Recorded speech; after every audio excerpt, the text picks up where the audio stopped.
I woke up, and the first thought crossing my mind wasn't about duty, not about the glory of the crown, nor the ticking of the ship's chronometer marking yet another monotonous day drifting through the endless void. No, the first thing was silence. That strange absence of something I couldn't even name. Like a missing tooth my tongue kept searching for. My name's Lucas Vayner.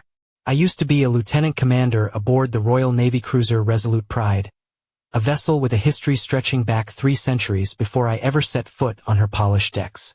For 12 years, I carried out my duties with the precision expected of an officer trained at the Britannia Naval Academy, where hesitation was practically treason, and efficiency was the closest thing to religion. I understood the gravity of every decision, the cost of every maneuver, the solemn responsibility of shepherding 40,000 souls through the cosmic currents. But somewhere in those 12 years, between the 100th inspection and the 1000th compliance mission, something hollowed me out. It began small, an emptiness that crept in during morning prayers, when the words tasted like ash on my tongue. A pause before giving orders, not from doubt, but from a strange distance, as if I were watching someone else live my life. The void between stars changes people, not with dramatic corruption or grotesque mutations like in the old cautionary tales, but quietly, insidiously, like a slow erosion wearing its stone, so gradual you don't notice until the foundation crumbles. I remember the day it truly began. We had just completed a textbook boarding action against a pirate vessel near the Outer Hebrides, a flawless operation with minimal casualties and maximum glory for the crown. The crew was jubilant, their voices echoing through the steel corridors as they cleaned weapons and swapped battle stories. I should have felt pride, satisfaction, the warm glow of duty fulfilled. Instead, I felt nothing. That night, standing alone in my quarters aboard the Resolute Pride, I stared out at the endless starfield through the armored viewport. I pressed my palm against the cold metal bulkhead. The sensation was sharp, immediate, real, more real than anything I'd felt in months. I pressed harder until the ridged edges of the hull plating bit into my skin, and for the first time in weeks, I felt truly alive. That night I dreamed of whispers, not words, but sensations, soft, silky caresses at the edges of my consciousness, like a lover's touch just out of reach. In the dream, I stood in a vast chamber of impossible geometry, where every surface sang a different note, and the air tasted like honey and copper.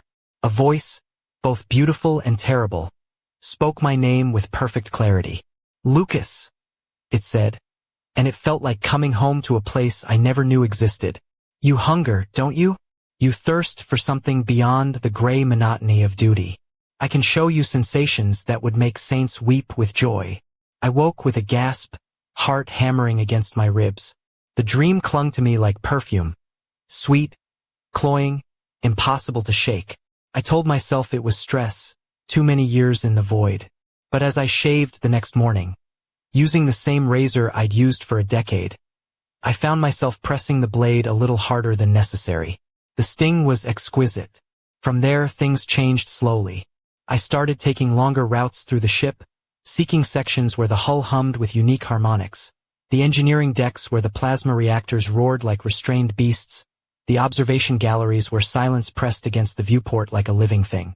Each place offered its own subtle symphony, and I catalogued these sensations with the same meticulous care I once reserved for tactical assessments.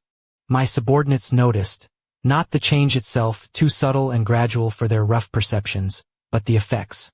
I spoke with greater care, choosing words that carried weight and meaning. When I gave orders, my voice gained a new resonance that made the crew listen with fascination bordering on reverence. I discovered that by modulating my tone just right, I could make a reprimand feel like a caress, or turn a simple commendation into something that made eyes shine with religious fervor. The first time I truly understood what was happening to me was during evening prayers in the ship's chapel. Chaplain Morrison led the litany with booming voice, but beneath his words, I heard something else. A counterpoint melody, sweet and seductive, turning familiar prayers into something almost sensual. The incense, once smelling of sanctity and tradition, carried overtones of exotic spices and forbidden delights. I looked around at my fellow officers, their faces set in reverent masks, and realized I alone heard the hidden music, smelled the phantom fragrances. The knowledge should have terrified me. Instead, it thrilled me so much my hands trembled. That night, I made my first conscious choice to embrace the change. Returning to my quarters, I began to explore sensations' boundaries like a scientist conducting an experiment. The scratch of my uniform's fabric on skin made hypersensitive by anticipation. The play of soft lumens casting shadows that danced with deliberate intent. The bitter recaf transforming into a complex symphony of flavors blooming across my tongue like exotic flowers. Within days, I progressed to more elaborate explorations. Pain, applied with precision, transcended discomfort to approach ecstasy. A stylus pressed into my palm until it drew blood. The sharp edge of a data slate scraped across my wrist. Each sensation was a revelation. A crack in existence's gray monotony, letting in light from a more vivid world. But it was never enough.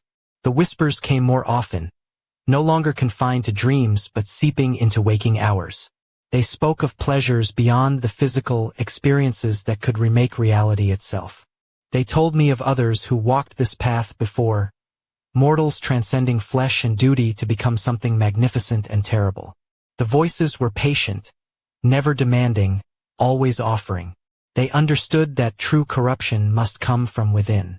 My work began to slip, not in ways superiors would easily identify. I still fulfilled duties competently, but my attention shifted. Where once I focused on efficiency, I now sought the aesthetic elegance of command, the graceful arc of a maneuver striking at just the right moment, the symphony of destruction as our broadside turned enemy ships into glowing debris, the mingling terror and respect in a subordinate's eyes after a particularly creative punishment for incompetence. I took a more active role in discipline. Under my influence, punishments became elaborate, artistic. A rating caught sleeping on duty was confined to a chamber lined with mirrors and lights creating patterns that induced euphoric exhaustion. His torment became a rapture he begged to experience again. A petty officer showing disrespect polished the same corridor section for 18 hours straight, but I showed her how to find ecstasy in the repetitive motion until she wept with gratitude. The crew noticed, but not with fear or disgust. Instead, fascination grew. When I spoke, they leaned in, hanging on every word. Conversations halted as I passed, not out of respect but hungry anticipation. They competed for my attention, vying to earn my approval, my touch, my notice. I realized whatever was changing in me was spreading. My presence became a drug, intoxicating, addictive. The knowledge filled me with a dark joy I could barely contain. During a routine inspection of the ship's communication chamber, alone among humming equipment, I noticed static between channels contained patterns, music, not noise. Fine-tuning the receivers, I isolated phantom signals. The symphony of sensation I heard resonated throughout my body, awakening nerve endings I never knew existed. The music spoke of possibilities beyond mortal comprehension, pleasures that could drive a person mad with their intensity, realms where every desire could be fulfilled and exceeded. I listened for hours, mind expanding to new beauties and horrors.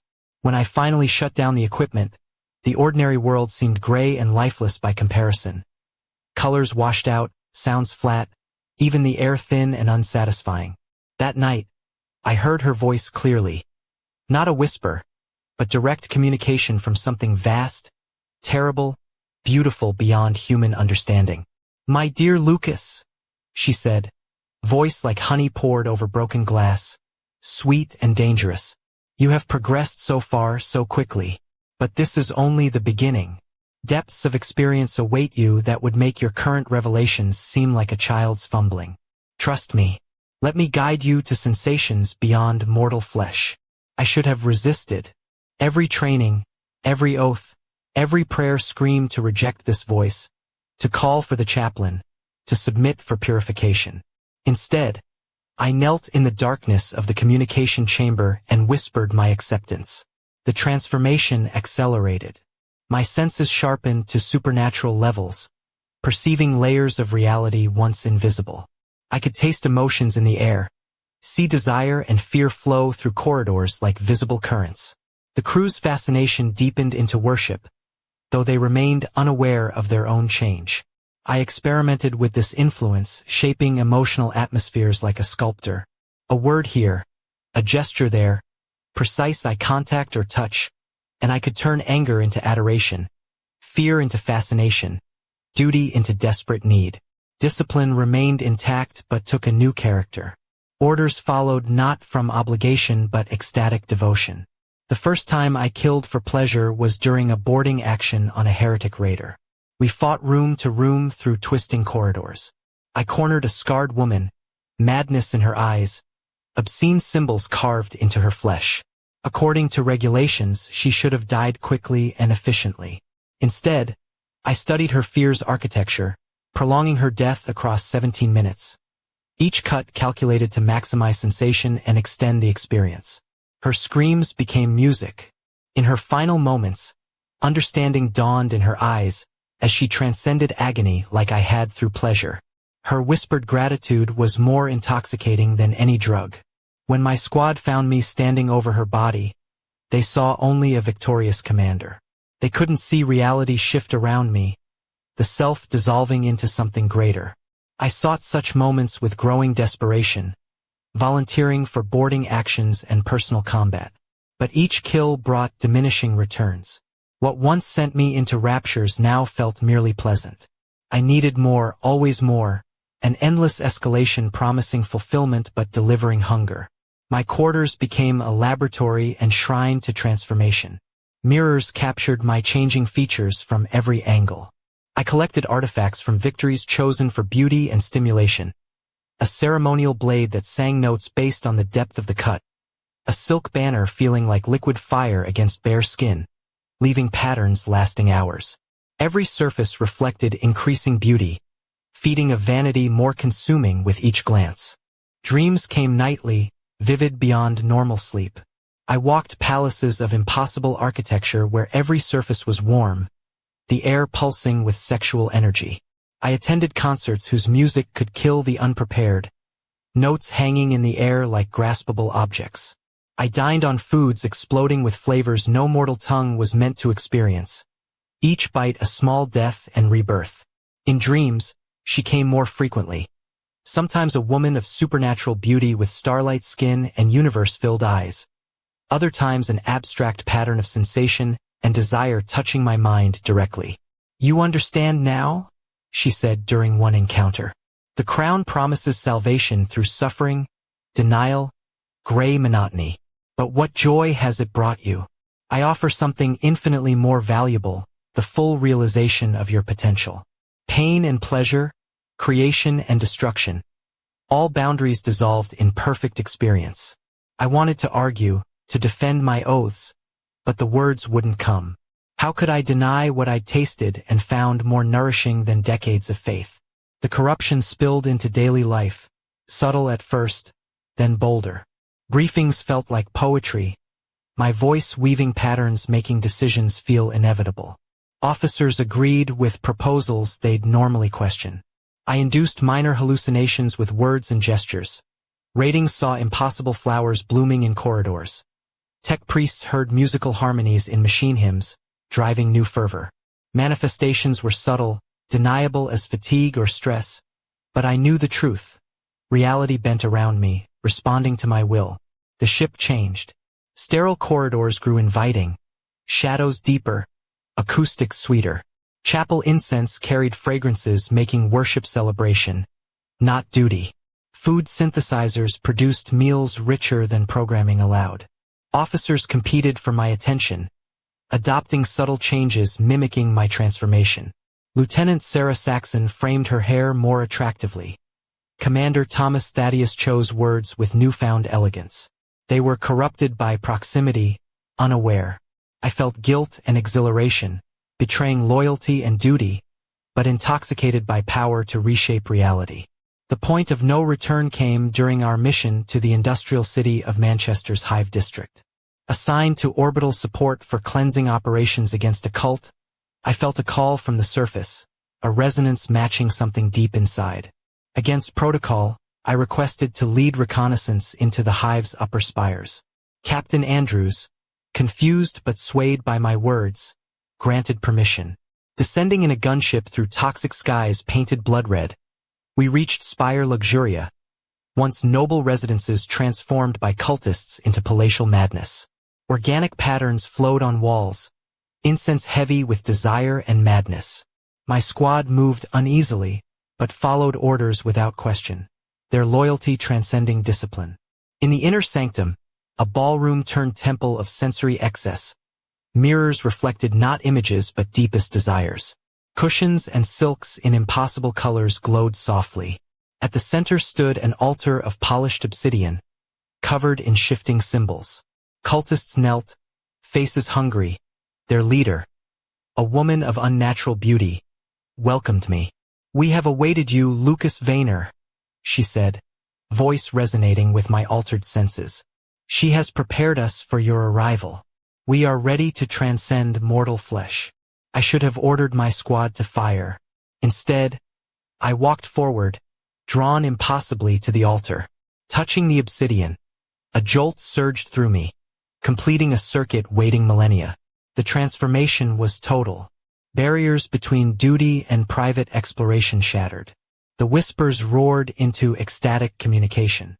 I understood the voice wasn't a mere demon or chaos fragment. It was sensation itself, the living embodiment of every experience, the goddess of pleasure and pain. Slaanesh. Visions flooded me, worlds merging pain and pleasure into sublime experience, mortals transcending self to become something glorious and damned. "My beloved Lucas," her voice echoed within me, no longer external but thought itself. "Look how beautiful you have become. You embody what mortals could achieve when freed from limitations. This is only the beginning." Turning to my squad, I saw in their eyes not just my reflection, but recognition of something superior, something they craved. My features sharpened, skin luminous with inner radiance, voice carrying undertones igniting primal desires. "My friends," I said, words hanging in the air like visible art. "We have found truth beyond duty, beyond the crown's promises." One by one, they knelt, faces hungry with the same corruption spreading like wildfire.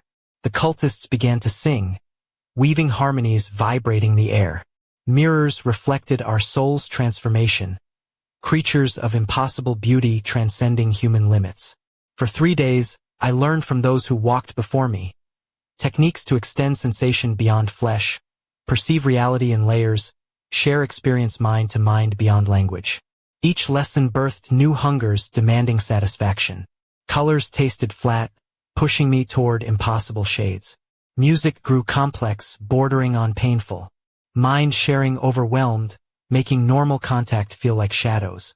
Returning to the resolute pride, we carried the corruption like a virus. I ceased hiding changes. My quarters a shrine to excess, uniforms subtly altered to enhance aesthetics. The crew's devotion grew into worship. Officers vied to serve under me. Ratings volunteered for extra duties to be near. Even tech priests infused beauty into maintenance. Captain Andrews resisted longest, his faith and experience shielding him. But even he struggled as loyalty shifted, efficiency soared, doctrine bent. Our final confrontation came in his ready room. He summoned me, suspicion in his eyes. "Lucas," he said, voice weaker than intended. "Reports speak of visions, experiences beyond human perception. Whispers link you. What's happening aboard this ship?" I smiled, a small, controlled curve. He leaned in, drawn by a force he couldn't name. "Captain," I replied, voice balanced between respect and intimacy. "Has mission performance declined? Has discipline broken? Are the crew less devoted?" He checked a data slate. "No, quite the opposite. Exceptional in ways unnatural, motivated by something beyond duty to the crown. Shouldn't we celebrate that?" I leaned back, light catching subtle decorations I'd woven into my uniform's trim. Surely the crown rejoices when its servants find joy, when they surpass all expectations through dedication. His eyes lingered on the flowing patterns. Breathing deepened, pupils dilated. First stirrings of the hunger claiming the crew. "Yes, the crown desires devotion," he said, voice losing authority. "But reports speak of impossible beauty in corridors, music in machine hymns. Symptoms of what, Captain? I dropped my voice to a whisper carrying clearer than his shout. A crew discovering true glory, fighting with passion, seeing divinity in all things, not just formal prayers. His resistance crumbled, hand moving to his collar as if it had become tight. The visions, the sensations, could they be real? Something we're too limited to perceive. I circled his desk with fluid grace, watching his struggle between flight and fascination. Captain Andrews, I said, placing a hand on his shoulder, sending visible shivers down his spine. What if all you sense is truth? Levels of reality beyond Mechanicus materialism. Dimensions that make our existence a gray shadow. His eyes widened, the moment reason gave way to deeper hunger. Show me, he whispered. And with those words, I heard the same desperate need that had driven my own corruption months before. The ship's transformation accelerated, not mere change, but competition. With the captain under my sway, crew members vied to outdo one another in displays of transcendence. Rituals of worship grew increasingly complex, arranging weapons as choreographed art, combat preparations pushing participants to ecstatic exhaustion. Other imperial vessels noticed. Communications grew urgent, puzzled by our irregular behavior. Junior officers from visiting ships requested transfers, claiming revelations during brief contacts. Even the Mechanicus tech priests transformed, binary codes incorporating harmonic elements, servo skulls adorned with aesthetic patterns, implants blending flesh and steel in elegant forms. But it was during our encounter with the Crimson Apostle, a notorious chaos vessel, that I grasped the full magnitude of what I'd become. Their leader, Chaos Lord Kellen, the Enlightened, a figure marked by centuries of corruption, requested direct communication. His image filled the main viewer, a mutated warrior of dark gods. But when he looked at me, I saw something unexpected, recognition, perhaps respect. Lucas Vayner, he said, voice carrying millennia of authority. Your reputation precedes you. The Prince of Pleasure speaks highly of her newest champion. Ecstasy washed over me. To be recognized by ancient warriors, called champion by servants of darkness, was validation beyond hope. Lord Kellen, I replied, voice rich with new harmonics. I am honored, though I have only begun to explore these gifts. His scarred face twisted into a semblance of a smile. Remarkable potential in so short a time. Would you join us in an operation? A world here resists enlightenment. Your talents may reveal the beauty they deny themselves. The offer intoxicated me. Working alongside legendary warriors, spreading the corruption that made me magnificent. I would be honored to serve, I said, feeling the ship pulse with shared anticipation. Our target was Sanctus 7, a shrine world fiercely loyal to the crown despite isolation and hardship. The wordbearers' slow corruption had stalled against their cold faith. Kellen explained during planning aboard the Crimson Apostle. Your focus on transcendent experience, not mere power, may be the key to unlocking them. The Crimson Apostle was a monument to chaos. Galleries of sculptures shifting with emotional states, libraries of pure sensation texts, music chambers where air itself became instrument. I spent days exploring wonders, each discovery deepening my understanding and hungers. The ancient space marines treated me with a deference impossible during my imperial service. They saw the mark of the chosen. Arriving on Sanctus 7, our campaign began with subtlety, humanitarian aid for failing agriculture, rogue traders offering assistance for trade. I engaged the planetary government, using charisma and understanding of desire to gently introduce ideas beyond survival. Meetings evolved from diplomacy to philosophy, art, and intimate explorations of consciousness. Governor Malcolm was a man of deep faith, once like me. Watching his rational mind battle growing attraction to my presence was like seeing my own corruption in reverse. There's something troubling in your proposals, he said, hands clenched tight. Beneath the surface, currents stir thoughts I shouldn't have. I smiled, warm yet hinting at deeper possibilities. Governor, what if those thoughts aren't temptations but truths? What if discomfort arises because your soul recognizes what's been denied? Sessions stretched over weeks, drawing him into concepts once abhorrent. Art as divine, music revealing universal harmony, literature dissolving boundaries between pleasure and spiritual transcendence. His resistance melted like ice under sunlight. His wife noticed changes first, improved mood, attention to aesthetic details, speaking of governance as art. The planet transformed. Policies allowed personal expression. Religious observances became sensory celebrations. Industry produced beauty alongside utility.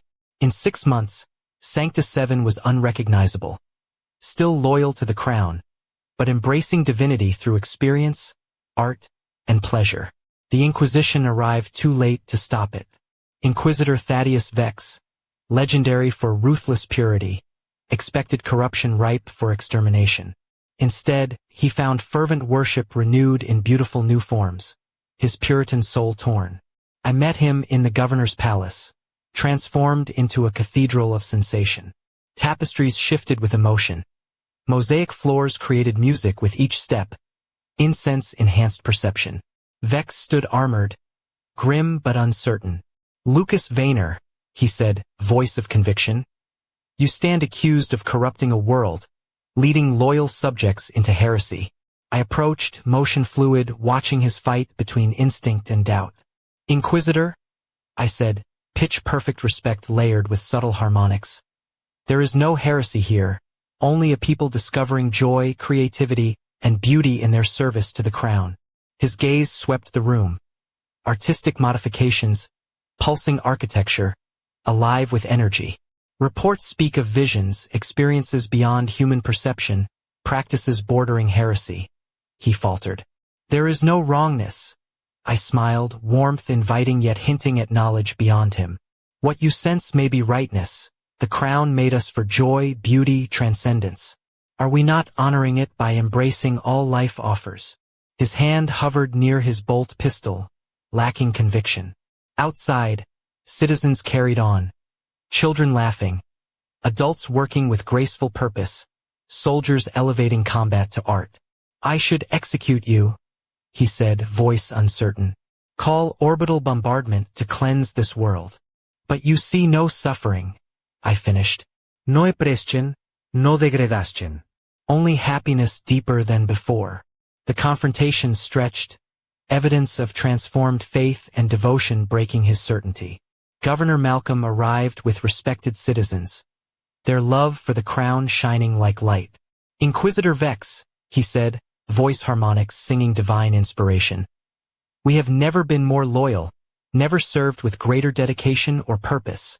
If this is heresy, then heresy leads us closer to the throne than orthodoxy ever could.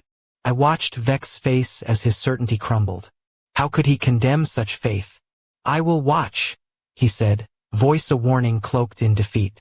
If true corruption surfaces, I return with full force. But we both knew he would not. What we achieved was too beautiful and beneficial to condemn.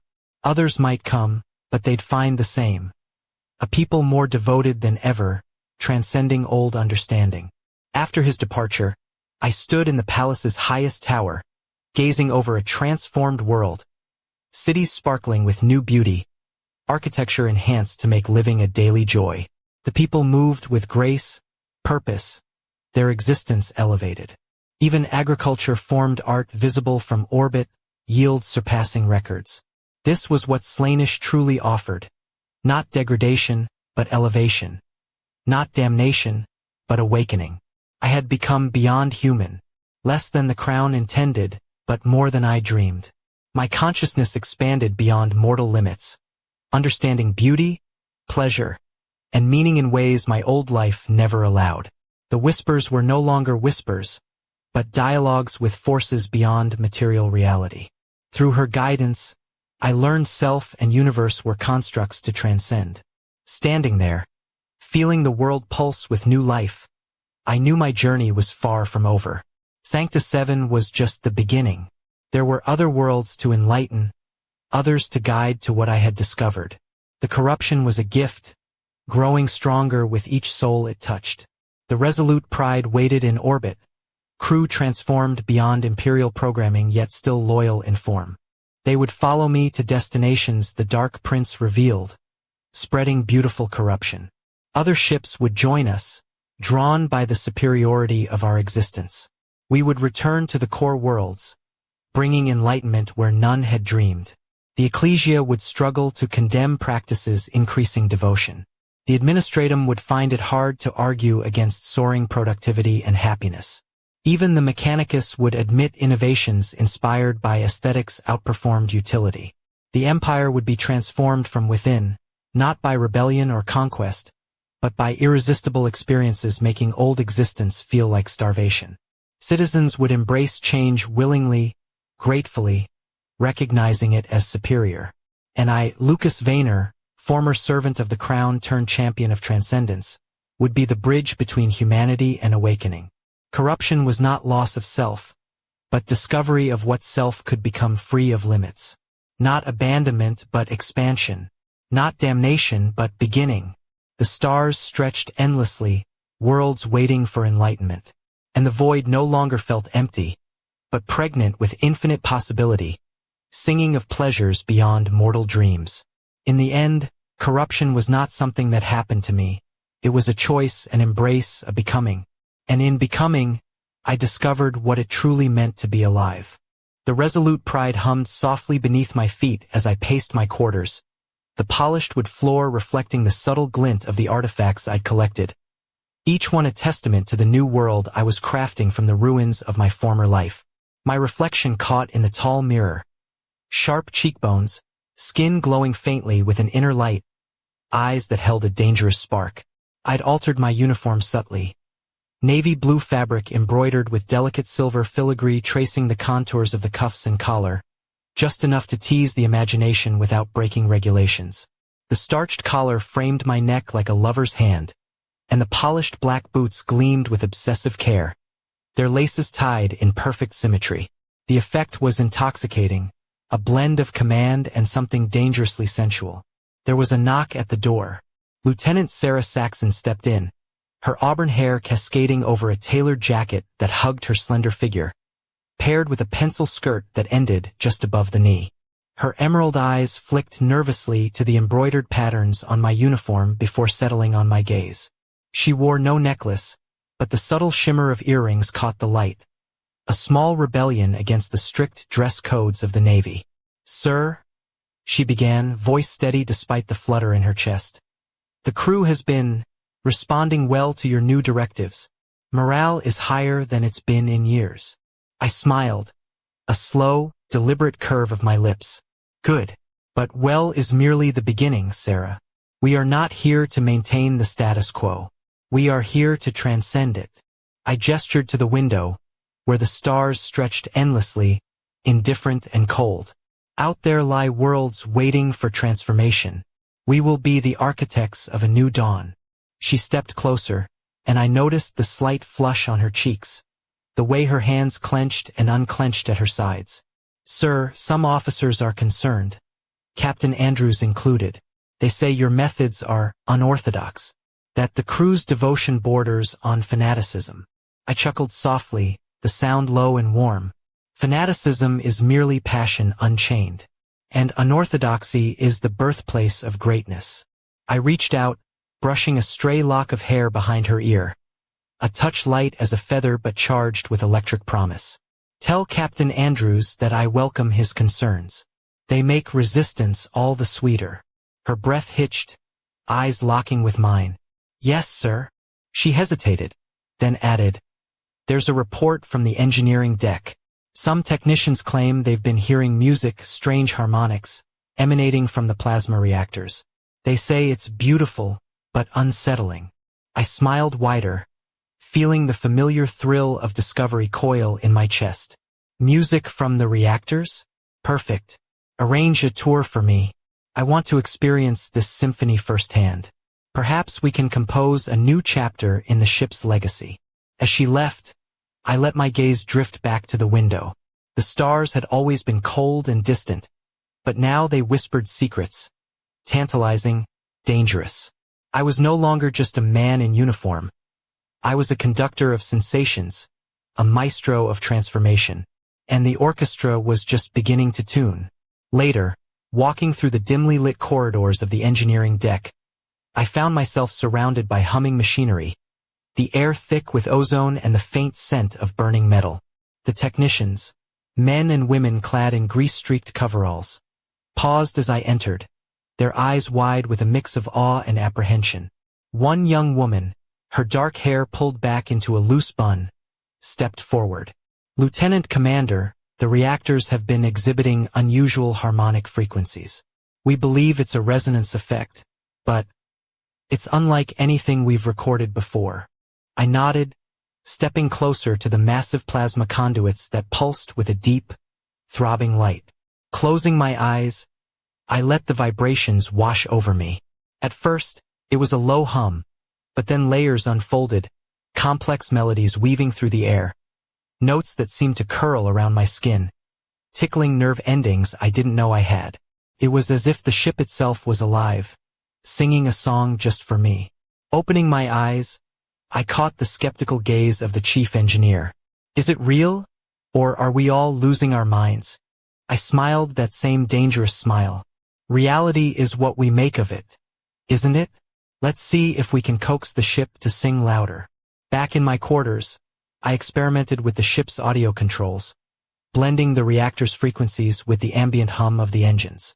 The resulting composition was hypnotic, part music, part sensation. A soundtrack to the transformation spreading through the resolute pride. I felt it ripple through me, awakening parts of my mind and body long dormant. That night, as I lay in bed, the whispers returned. Not as a voice but as a caress of sensation, a promise of more. The line between pleasure and pain blurred, and I realized with a shiver that I was dancing on the edge of something profound and terrifying. Outside, the stars watched silently, and I knew the game had only just begun. The day broke aboard the resolute pride with a subtle shift in the atmosphere, as if the very air was charged with a secret energy. I stood on the bridge, its polished brass fittings gleaming under the soft glow of the ship's artificial dawn. Around me, officers moved with a precision that bordered on reverence, their eyes flicking toward me with a mixture of anticipation and something deeper. Desire, perhaps, or awe. My uniform, tailored to perfection, clung to my frame in all the right places. The deep navy fabric accented by silver piping that traced the sharp lines of my shoulders and chest, the cuffs embroidered with intricate patterns reminiscent of waves curling in a storm. The boots, black and polished, were just visible beneath the hem of my trousers, the laces tied in an almost flirtatious knot that suggested control and confidence. Lieutenant Sarah Saxon approached, her footsteps soft but deliberate. Today, she wore a crisp white blouse, its silk fabric hugging her figure with subtle promise, tucked into a high-waisted skirt that ended teasingly just above the knee. A delicate silver chain hugged her neck, disappearing beneath the collar, and her eyes sparkled with something unspoken. "Sir," she said, voice steady but tinged with something warmer, "Captain Andrews has requested a private meeting. He wishes to discuss the recent changes aboard the ship."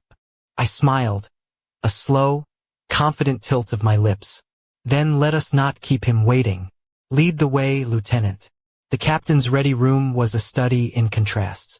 Heavy oak panels lined the walls, adorned with the crown's regalia and battle honors. Yet the air inside felt charged, almost electric, as if the very room anticipated the collision of wills about to unfold. Captain Andrews sat behind his massive desk, his graying hair combed back with military precision, eyes sharp but shadowed with uncertainty. His uniform was immaculate, but today the medals and ribbons seemed to weigh heavier on his chest. "Lucas," he began, voice firm but betraying a hint of vulnerability, "I've received reports that border on the fantastical. Officers speaking of visions, sensations beyond normal human experience. The crew's loyalty is unquestioned, but this obsession, this transformation, concerns me." I stepped forward, closing the distance with measured grace. "Captain, what you call obsession I call awakening. The crew's devotion has never been stronger. Their efficiency, their morale, unprecedented." He frowned, fingers tightening on the desk's edge. "But at what cost?" I fear we tread a dangerous path. Danger is the crucible of greatness, I replied, voice low and persuasive, each word carefully modulated to resonate not just in his ears but deeper, stirring emotions he dared not name. Imagine a crew united not merely by duty, but by passion. A ship that sings with life, not just metal and circuitry. His eyes searched mine, wrestling with reason and something more primal. And what of your own transformation, this influence you wield? I allowed a slow smile, stepping closer until the space between us crackled with unspoken tension. I am the instrument through which this new symphony is composed. Together, we will lead the resolute pride into a new era. He swallowed hard, the battle within him evident. I want to believe you, Lucas, but if this path leads to ruin, it leads to transcendence, I interrupted softly. And if ruin comes, it will be glorious. The tension broke with a sharp knock. Lieutenant Saxon peeked in, eyes wide but steady. Sir, the engineering team has finished their latest experiments with the reactor harmonics. They request your presence. I turned to Andrews, offering a final, reassuring nod. Come with me, Captain. Witness the future. We descended to the engineering deck, where the hum of machinery filled the air like a living heartbeat. The technicians greeted us with a mixture of awe and apprehension, their faces illuminated by the pulsating glow of the plasma reactors. The air was thick with the scent of ozone and something sweeter, like the promise of forbidden pleasure. I closed my eyes, letting the vibrations wash over me. The harmonic frequencies intertwined, creating a melody that wrapped around my senses, a seductive dance of sound and sensation. When I opened my eyes, I saw Captain Andrews watching, his stern facade softened by awe. Remarkable, he breathed. It's as if the ship itself is alive. Alive and awakening, I whispered, reaching out to touch the cool surface of a reactor conduit. And we are its composers. As the melody swelled, a technician handed me a slender earpiece. Try this, sir. It filters the harmonics, allowing you to control the resonance. I slipped it in and the world shifted. The music became an extension of my will, each note a brushstroke on the canvas of reality, each vibration a pulse in my veins. I felt power coursing through me, intoxicating and sublime. Later, in the quiet solitude of my quarters, I removed the earpiece and let the echoes fade. My reflection in the mirror was no longer just a man of the crown, but something more, an architect of sensation, a harbinger of transformation. A soft chime interrupted my reverie. The ship's communication panel flickered to life, displaying a message from an unknown sender. The words appeared slowly, each letter shimmering with an otherworldly glow. Asterisk. The symphony has begun. Will you heed the next movement? Asterisk. A thrill of anticipation coursed through me. The game was far from over, and the next act promised wonders and dangers beyond imagining. The glow from the communication panel bathed my quarters in a pale, almost hypnotic light. The message lingered on the screen, each shimmering letter pulsing softly, as if breathing. Asterisk. The symphony has begun.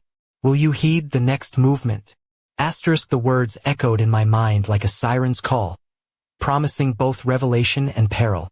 I hesitated only a moment before responding. My fingers danced over the controls with a deliberate grace, sending a simple reply. Asterisk. I am listening. Asterisk.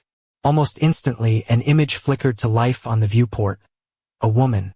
Not just any woman, but the embodiment of the dreams that had haunted me for months. Her skin was pale as moonlight, flawless and luminous, catching the dim light like porcelain. Her eyes, deep pools of violet, held galaxies within them, swirling with both infinite beauty and unfathomable darkness. Her hair flowed like liquid starlight, cascading over delicate shoulders clad in a silk gown that shimmered with every subtle movement. A gown that clung to her curves just enough to tease the imagination without crossing the line. The fabric seemed to ripple and shift, as if alive, tracing the contours of her body in a dance of shadows and light. She smiled. A slow, knowing smile that sent a shiver down my spine. Lucas, she whispered, her voice a velvet caress that wrapped around my thoughts. You have answered my call. The symphony is only beginning, and you must learn to conduct with more than mere words and gestures. You must become the music itself.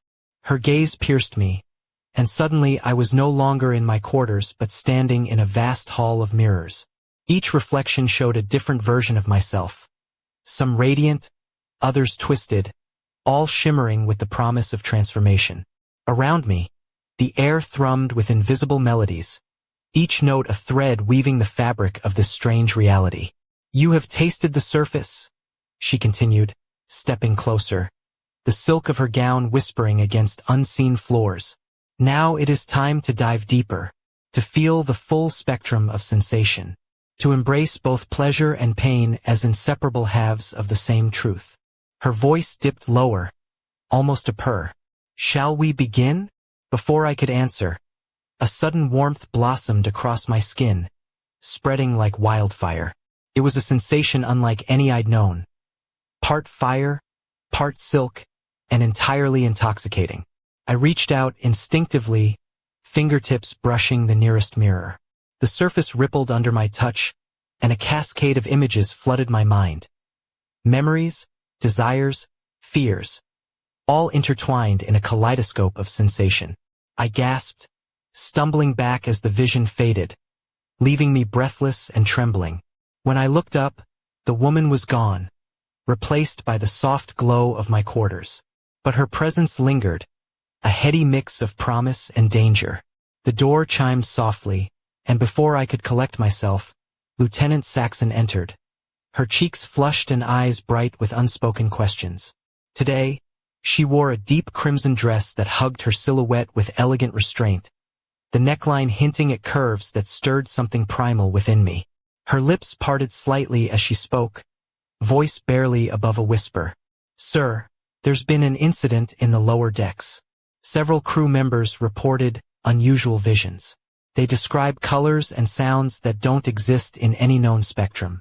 Some fear it's madness.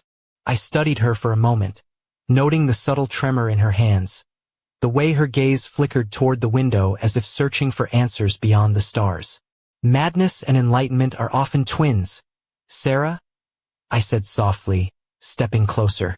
What they experience is not madness, but awakening. We are on the cusp of something greater. She hesitated, then nodded slowly. And the captain? He grows more distant, yet more compelled by your presence.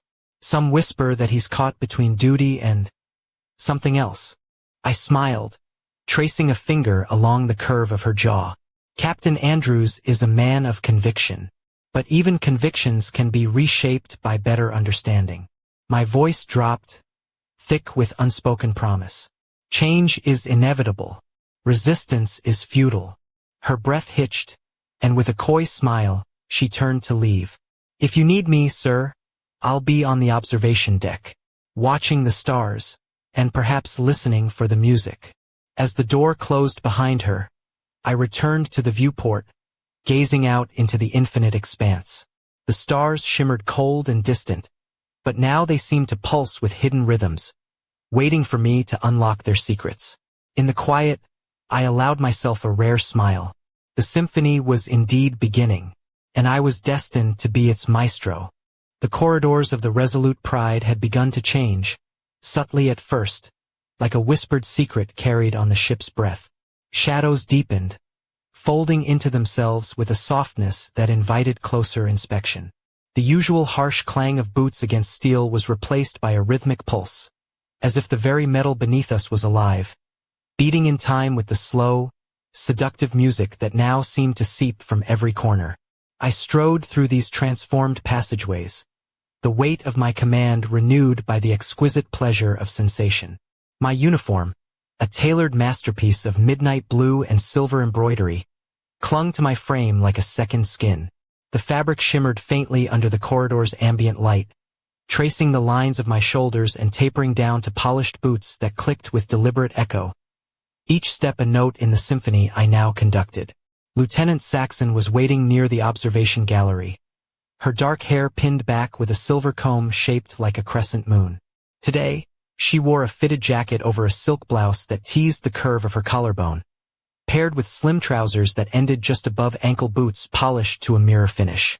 Her eyes, bright and alert, flicked toward me as I approached, the corners crinkling with a smile that held both warmth and challenge. "Sir," she said, voice low and steady. "There's been a surge in reports from the lower decks, crew members experiencing vivid sensations, colors they describe as impossible, sounds that bend reality. Some fear these are the first signs of psychological breakdowns." I smiled, the edges of my mouth curling with dark amusement. "Or the first signs of awakening. Tell them to embrace it. We stand on the threshold of transcendence, where perception itself becomes a canvas for the divine." Her brow furrowed slightly. "And the captain? His visits to the chapel have become less frequent. He seems distant, torn between loyalty and something else." I stepped closer, voice dropping to a conspiratorial murmur. "Captain Andrews is caught in the tides of change. Soon, he will understand that true loyalty is not blind obedience, but the pursuit of a higher truth." She hesitated, then nodded, eyes gleaming with unspoken resolve. "I will ensure the crew is prepared for what's to come." As she turned to leave, a soft chime echoed through the ship's network. The communication panel flickered to life, displaying a symbol I had come to recognize. A spiral of intertwining silver and violet threads, pulsating with energy. The message was brief but potent. Asterisk, "The next movement awaits your command." Asterisk. I allowed the message to sink in, feeling the familiar thrill of anticipation ripple through me. The transformation was no longer a secret whispered in shadows. It was a crescendo building toward a revelation that would shatter the boundaries of mortal understanding. Later, in the ship's chapel, a sanctum now infused with new life, I found the air thick with incense carrying subtle notes of jasmine and amber. The usual austere banners had been softened by delicate veils of silk, their edges embroidered with shimmering threads that caught the flickering candlelight. Officers knelt in quiet meditation, their faces serene yet alight with newfound depth. Captain Andrews stood near the altar, his uniform immaculate but his posture betraying the internal conflict raging beneath. Our eyes met across the chamber, and I saw in him the storm of doubt and desire, discipline and surrender. I approached, my voice a velvet thread weaving through the silence. "Captain, the path before us is not one of easy choices, but of profound transformation. Will you walk it with me?" He hesitated, then nodded slowly, a flicker of resolve igniting his gaze. "For the good of the ship, and for the truth you have shown me." A smile curved my lips as I extended a hand. "Then let the symphony continue." Outside, the stars shimmered with silent promise, their ancient light bearing witness to the awakening of a new era. And within the heart of the resolute pride, the music of transformation played on, beautiful, dangerous, and irresistible. The night aboard the resolute pride carried a different kind of weight, a charged stillness that settled over the ship like a velvet cloak, thick with promise and unspoken desire. I found myself drawn to the observation deck, a place where the vastness of space stretched out like a dark canvas sprinkled with glittering stars, each one a distant beacon of possibility. The viewport was vast, framed by sleek metal arches that caught the soft glow of starshine, casting delicate patterns of light and shadow across the polished floor. Lieutenant Saxon was already there, leaning against the railing, her silhouette outlined by the celestial panorama. Tonight, she wore a deep emerald dress, its silk fabric flowing gracefully to just below the knee, the subtle shimmer catching every flicker of light. The neckline dipped modestly but left enough to suggest the elegant curve of her collarbone and the gentle swell of her shoulders. A delicate silver bracelet encircled her wrist, catching my eye as her fingers absently traced the cool metal. "Sir," she greeted softly, turning to face me with a smile that seemed to hold secrets only we shared. "The crew is restless tonight. The new sensations have stirred something deep within them. Fears, hopes, desires. They look to you for guidance." I stepped closer, the polished soles of my boots making a measured sound against the deck. Then we shall give them a symphony worth following. One that speaks not just to duty, but to the very core of their being. Her eyes flickered with a mixture of intrigue and something more vulnerable. There's talk among the officers of a gathering, an unspoken convergence in the lower decks, where the boundaries between reality and sensation blur. I nodded, feeling the familiar thrill of anticipation coil within me. Arrange it. Let them come together in unity. Let them share what they've discovered, and let the transformation deepen. As we stood together, the stars outside seemed to pulse in rhythm with my heartbeat, each flicker a note in the grand composition unfolding around us. Later, descending into the lower decks, I found the designated chamber transformed into a sanctuary of sensation.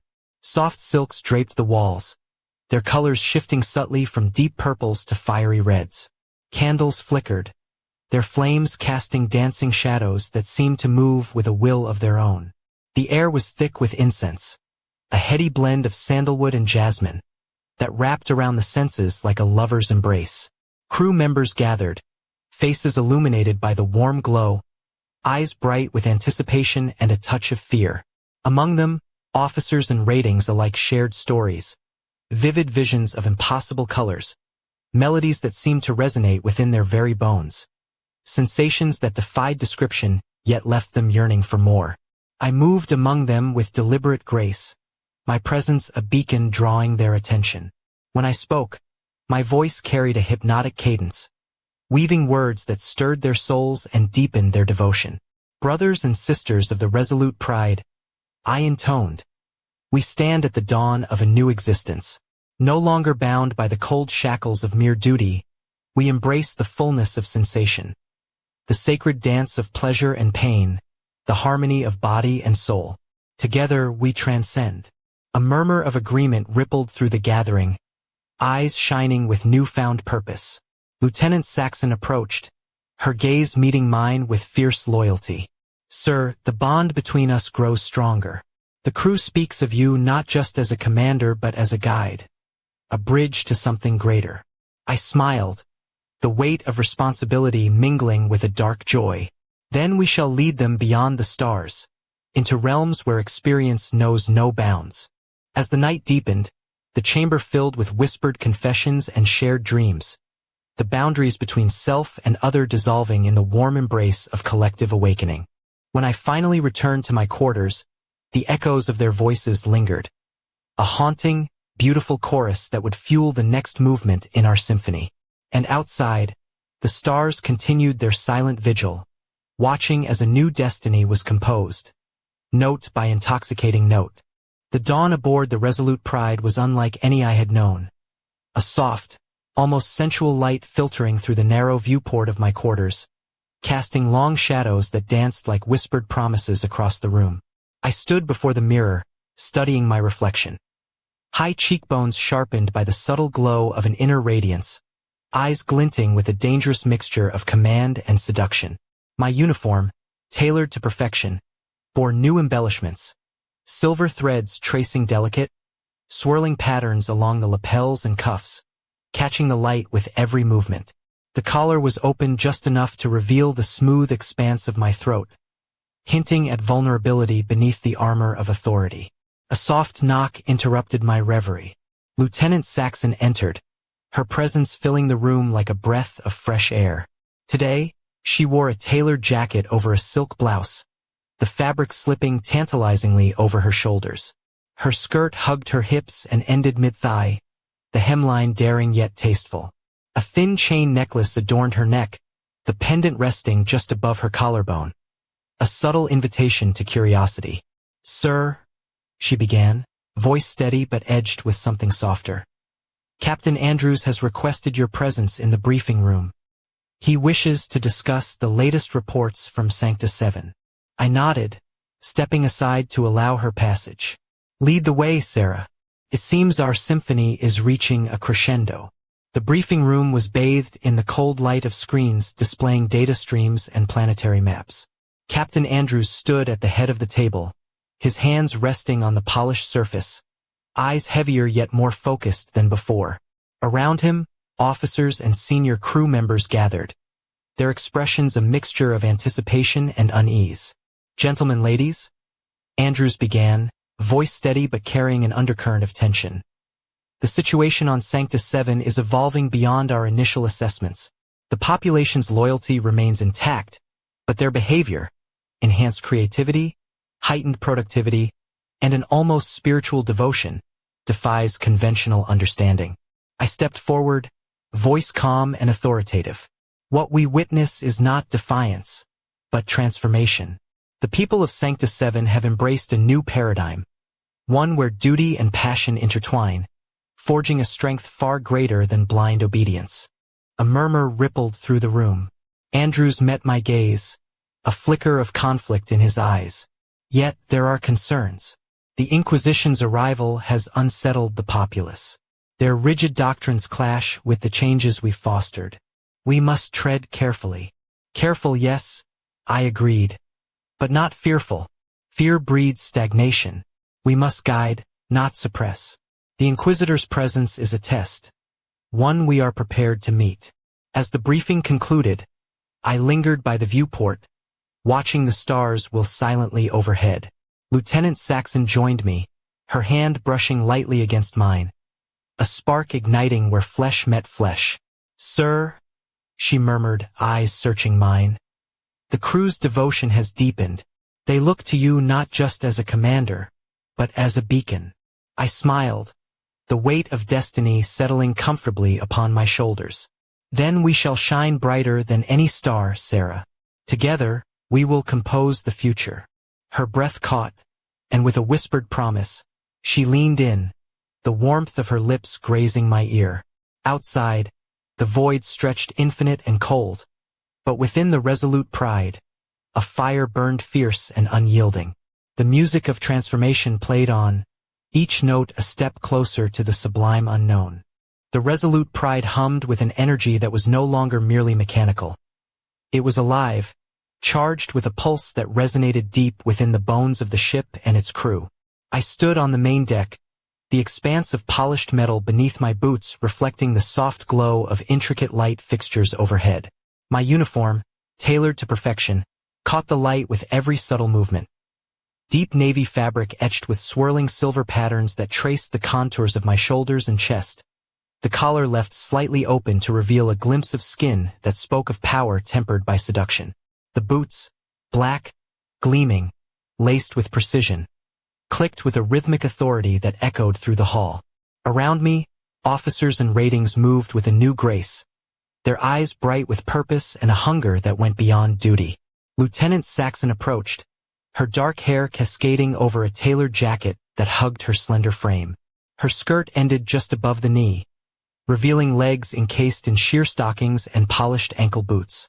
A delicate silver necklace rested against her collarbone, catching the light with every step. "Sir," she said softly, her voice carrying a note of urgency, "we've received a transmission from the Crimson Apostle. Chaos forces are preparing an operation near Sanctus 7. Their intent is clear. They seek to undo what we've begun." I nodded, feeling a thrill of anticipation coil within me. Then it is time to confront them, not as enemies, but as heralds of a new era. The communication chamber was bathed in a cold blue light as the image of Lord Kellen appeared, the Chaos Lord whose reputation was as fearsome as his mutations. His scarred face twisted into a cruel smile, eyes gleaming with centuries of malevolence. "Lucas Vayner," he intoned, voice heavy with dark authority. "Your deeds have reached even the depths of the warp. The Prince of Pleasure watches with interest. Join us, and together we will reshape the galaxy." I stepped forward, voice calm but laced with irresistible conviction. "Lord Kellen, I honor your invitation, but know this: our symphony is not one of chaos, but of transcendence. We seek not destruction, but evolution." His laughter echoed, low and menacing. "Then prepare yourself, champion. The next movement approaches." As the transmission ended, I turned to Lieutenant Saxon, eyes blazing. "Gather the crew. We face a storm, but it will be our masterpiece." Later, standing amidst the transformed corridors, I felt the ship respond to my will, the walls humming softly, shadows shifting with purpose. The crew moved with synchronized precision, their devotion a palpable force. Lieutenant Saxon caught my gaze, her smile fierce and unwavering. "We are ready, sir." I allowed myself a rare smile, the thrill of impending confrontation mingling with the intoxicating power coursing through me.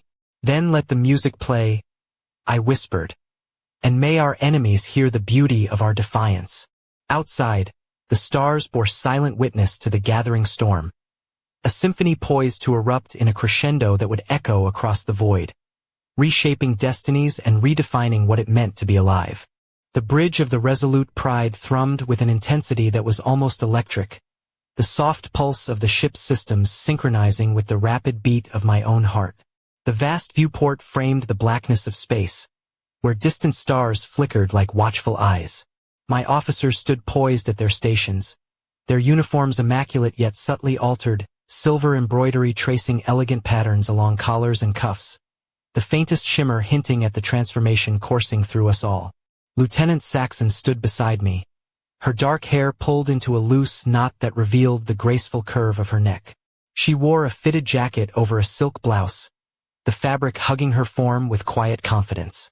Her eyes met mine, reflecting the shared resolve burning between us. "Sir," she said softly, "the word-bearers are closing in. Their flagship, the Crimson Apostle, looms just beyond sensor range. They await our move." I turned, voice low but commanding, each word carefully modulated to stir both mind and soul. "Prepare the crew. Our symphony reaches its climax. Tonight we compose history." The battle that followed was unlike any I had known, a dance of destruction and beauty intertwined. The Resolute Pride moved with fluid grace, broadsides unleashing cascades of energy that shimmered like starlight before obliterating enemy vessels. Amid the chaos, my voice cut through the comms, weaving patterns of command that turned fear into fervor, hesitation into ecstasy. In the midst of combat, I found myself face-to-face with Lord Kellen in the virtual arena of the ship's tactical holosuit, a meeting orchestrated by forces beyond mere strategy. His mutated form radiated menace, yet beneath the scars, I sensed a grudging respect. "Lucas Vayner," he growled, "you wield power beyond comprehension. Join us fully, and together we shall transcend." I smiled, the edges of my lips curving with dark promise. "I have already transcended, and I choose my own path." The duel was fierce, a storm of wills and wills transformed into light and shadow. Each strike echoed with the resonance of our convictions. When it ended, I stood victorious, but not without cost. The echo of his challenge lingered, a reminder that the path ahead was fraught with peril and temptation. Back on the bridge, the crew erupted in jubilant cheers, their faces alight with the glow of triumph and revelation. Lieutenant Saxon approached, her smile radiant. "We have won, sir, but the true journey begins now." I nodded, eyes fixed on the stars beyond. Indeed, the symphony is far from over. The final movement awaits. And as the Resolute Pride sailed onward, carrying its transformed crew toward unknown destinies, I felt the whispers stir anew, promising wonders and horrors yet to come, in a dance that would test the very limits of desire and devotion. The silence that followed the battle was profound, a charged stillness that settled over the Resolute Pride like the final note of a haunting melody. I stood alone in the captain's quarters, the walls adorned with the artifacts of conquest and transformation, each one a testament to the journey that had reshaped us all. My reflection caught in the polished silver of a ceremonial blade, its surface etched with symbols that seemed to shimmer and shift beneath my gaze. My uniform was unlike any before, tailored from midnight blue velvet embroidered with threads of starlight silver, the collar left open to reveal the elegant curve of my throat. The cuffs bore intricate patterns that whispered of hidden desires and unspoken power. Black gloves lay folded on the desk, discarded, a symbol of shedding old restraints. A soft chime interrupted the quiet, and the communication panel flickered to life. The image that appeared was neither friend nor foe but something far more complex. A shifting pattern of light and shadow, a presence that spoke not in words but in sensation. The message was clear. Asterisk, the awakening spreads. The symphony beckons. Are you ready to embrace the infinite? Asterisk. I closed my eyes, feeling the pulse of the ship and the echo of the crew's devotion intertwine with my own heartbeat. The voices that had once whispered in dreams were now a chorus in waking life, guiding, tempting, promising. Opening my eyes, I smiled. A slow, knowing smile that carried the weight of infinite possibilities. I am ready. Outside, the stars stretched endlessly, each one a world waiting to be touched by the music we had begun to compose. The Resolute Pride waited in orbit, its crew transformed, their loyalty bound not just by duty, but by a shared transcendence that defied understanding. And as the void sang its eternal song, I knew this was not an end, but a beginning. The Dark Prince's gift was no curse. It was liberation. The next movement awaited, and I would be its maestro. The question remained, lingering like a whispered promise in the silence. How far would I go to unlock the ultimate crescendo? The symphony had only just begun.